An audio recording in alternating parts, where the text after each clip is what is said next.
Hello everyone, I would like to introduce you all to Mr. Lakshmi Narayan, Principal of MGR Institute of Hotel Management and Catering Technology at Chennai. Thank you, sir, for participating in Collegedunia's Thoughts on Education program. My pleasure. Yeah. So to begin with, can you start with a brief history about your institution, sir?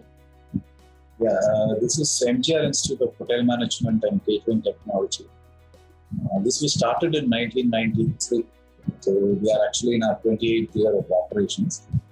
And we are probably the second oldest private hotel management institution in the country.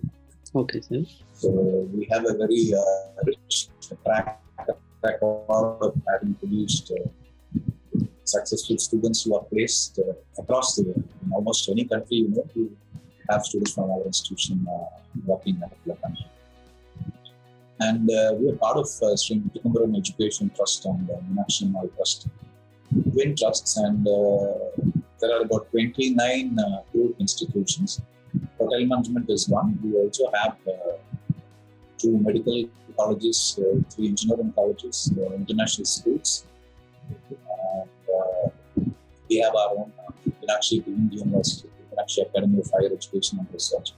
So around 29 colleges to date, and the trust and these institutions originally started in 1983. So we are close to 40 years in the industry. So we, on average, I think we have about 20 to 25,000 students studying at any given time in all the institutions. So that's basically about the institution. And yes, we are also the earliest institution to get recognition from All India Council for Technical Education and affiliation from the Directorate of Technical Education, Tamil Nadu. Sir, we would like to know how Mr. Chef Damodaran is related to your college. Okay, yeah. Chef Damodaran, he was the founding principal of this institution actually. Way back in 1993, he was the one he designed and basically built this college. I'm proud to say that, I worked under him. A lot of us here, we worked under him. We worked along with him for close to 15 years. And then from here, Chef Damodaran went on, and he's now, the celebrity chef. So he's a mentor for all of us, and we keep in constant touch with him. Also, can we get to know about your past students, sir? And how are they signing in their life now? Okay, like I said, if you look at our website, also you find our, the testimonials of our past students. They're placed across the globe. Australia, America, UK, the Gulf, Canada. We even have students working in some of the former communist nations. So they're working across the world, and many of them here in Chennai, in Tamil Nadu, in India, they're working in fairly senior positions. And it's not just hotels alone. When people talk about hotel management and catering, it's not just hotel management and catering alone. The entire gamut of services industry is open. So you can find people from MGR Institute even working in other disciplines, like maybe the airline industry, or some of them have gone on and joined software services. So any place where services is a requirement, hospitality students will always be in demand. So it's a matter of great pride for us when we go out, or when students call us and say that they are doing very well. That is something that we look forward. It's probably the purpose that we work here as academicians. So there are a lot of success stories of people from rural Tamil Nadu. When they came to the institution, they had a very tough time even speaking English. Mm-hmm. Today, I'm very proud, when the guy calls me and says, "Sir, I've got dual citizenship in Australia and England." Mm-hmm. So I'm wondering which one to take it up.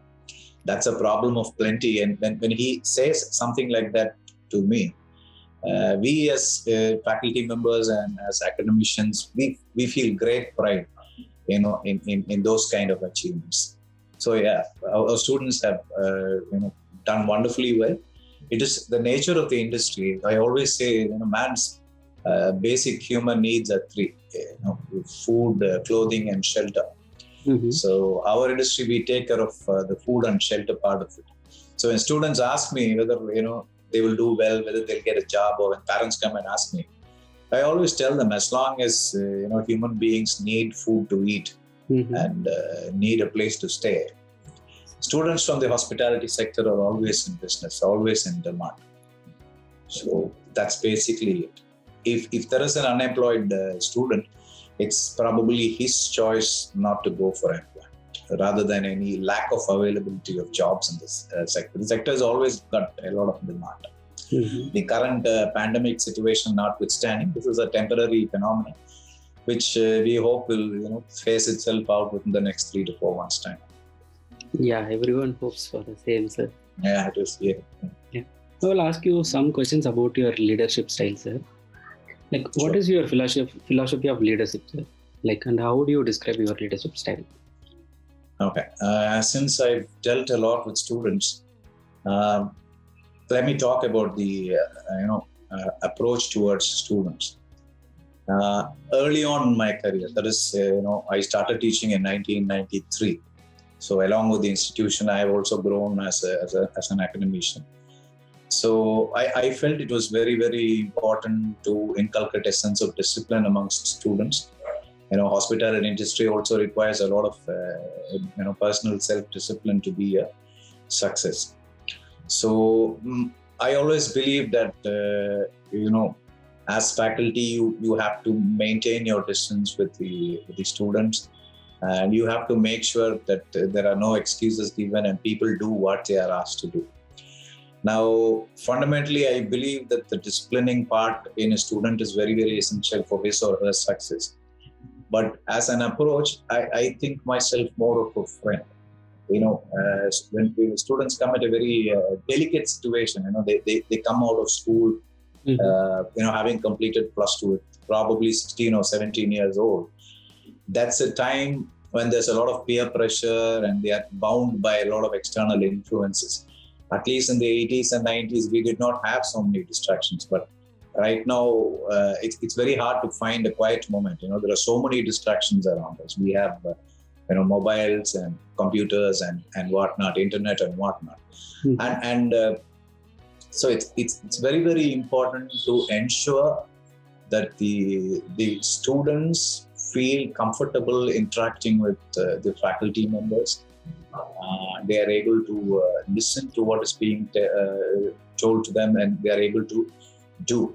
To that extent, I think as academicians, we have this great responsibility of being their second parent. If you actually look at the student's life, he or she actually, they spend more time in the college than what they do at home with their parents, because morning they come into the college and evening though they go out of college. They probably spend about 7 to 8 hours in the college. And if you add 1 or 2 hours in the morning and 1 or 2 hours in the evening for travel from their home to the college, and when they go back, they probably spend about 2 or 3 hours with their parents. So I think we have a greater responsibility to make sure that they are taken care of, their emotional needs are cared for. To that extent, there has to be a bonding between the teacher and the student within the limitations, so that end of the day, the objective is to ensure that the student is molded properly. He becomes a responsible citizen, and his parents come and tell. That is probably the ultimate success for us, when the parents come and say, okay, you have taught them well, and he's made a name for himself.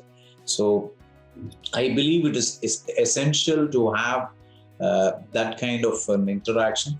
And for all these things to happen, the student should gain respect. He should respect us. He should trust us. And these are not things which come overnight. Just because somebody holds a position, the respect and trust does not come automatically. It is something that is built over a period of time. So we have to make the students,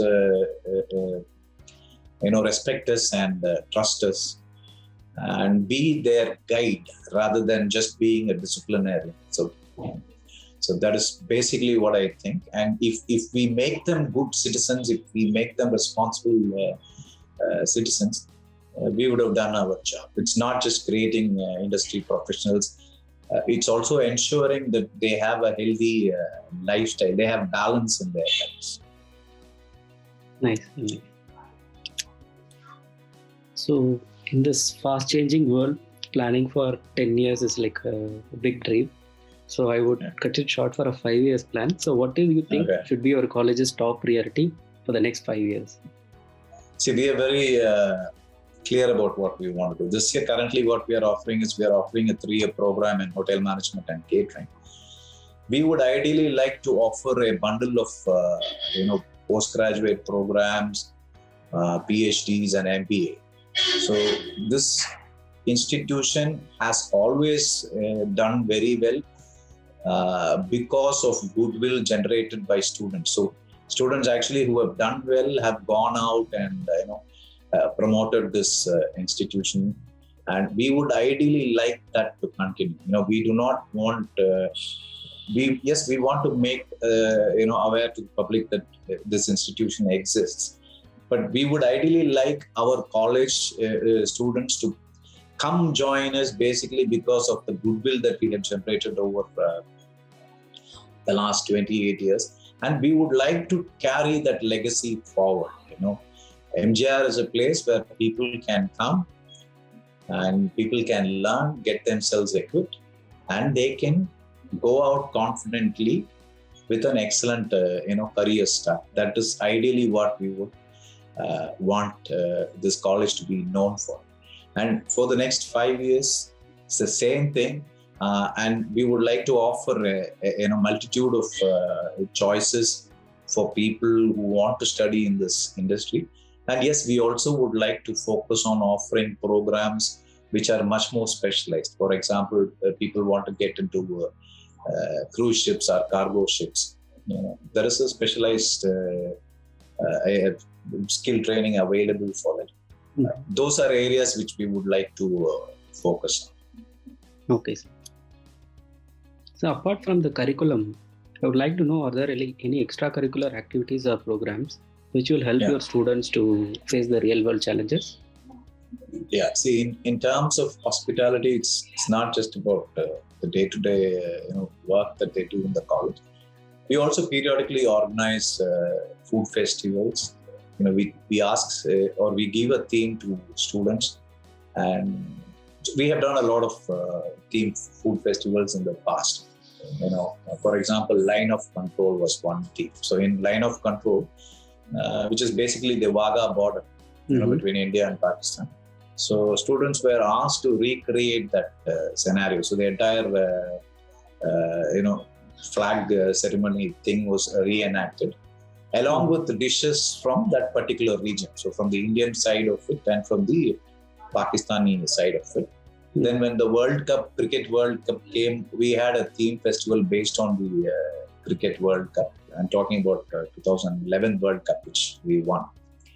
So we organized a lot of these kind of food festivals where we give the responsibility of planning, designing, and implementing the entire food festival. So we tell them, for example, this is your theme. Let's say you want to do a food festival on the roadside food of Madras or Chennai. So we tell them, we are expecting about 500 people to attend. So please go ahead. It's like an event management thing. So you are supposed to design. So what does an ideal Chennai street food look like? Go out, find out what is happening, see what kind of foods are being served, whether they're doing it on push carts or whether they're doing it in small shops. Find that out, recreate that, get the same menu, plan the menu, cost for the menu, produce it, we'll invite the guests, and you give them an evening that they will not forget. So food festival is a very, very important part of their learning. And apart from that, we also send them periodically for, they are required to mandatorily go for about 4-5 months of industrial training during their second year. So we send them to various star hotels so that they get exposed to all the major departments in the hotel. So in addition to this, we also make them participate in other chef competitions. We have conducted chef competitions here, which was sponsored by Nestle India.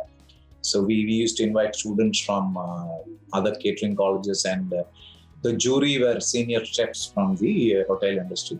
So we encourage those kinds of participation. We send our students if there is a need for that. So this is basically what it is. And we also ask them to do specialized projects. This project is actually part of their curriculum requirement, but we give them topics so that they go out and find out, collect material, and create and submit projects to us. Mm-hmm. So these are all in addition to whatever they learn day to day in the college. Nice. Okay, so one last question.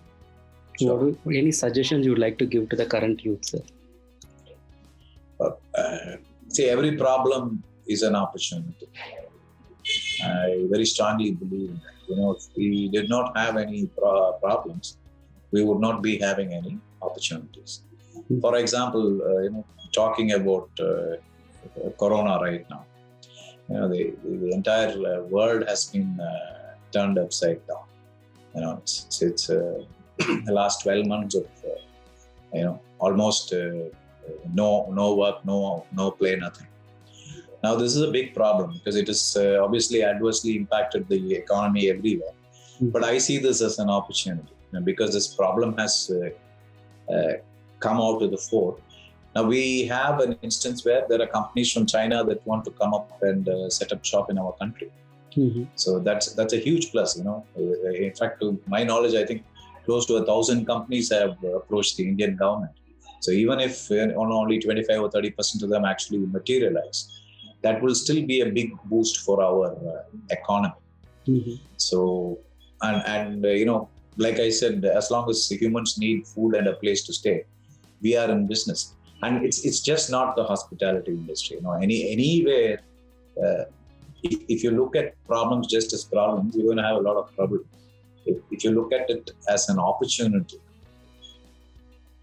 it's the same with Jack Ma, who's the CEO of Alibaba, which is a big company in China.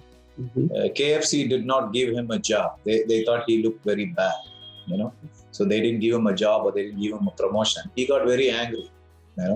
He said, "Okay, let me start my own company." And now the guy is actually bigger than Amazon in China. So everywhere you see a problem, the problem has always led to success. So if you don't have problems, you don't have success. So pray God that you should get a lot of problems. That's what I would say. Yeah, it was a unique advice which I have also heard from. Okay, sir. It was a pleasure talking to you, sir. Once again, thank you so much for participating in Collegedunia's Thoughts on Education program. Thank you, Collegedunia, for having me today as your guest. Thank you very much.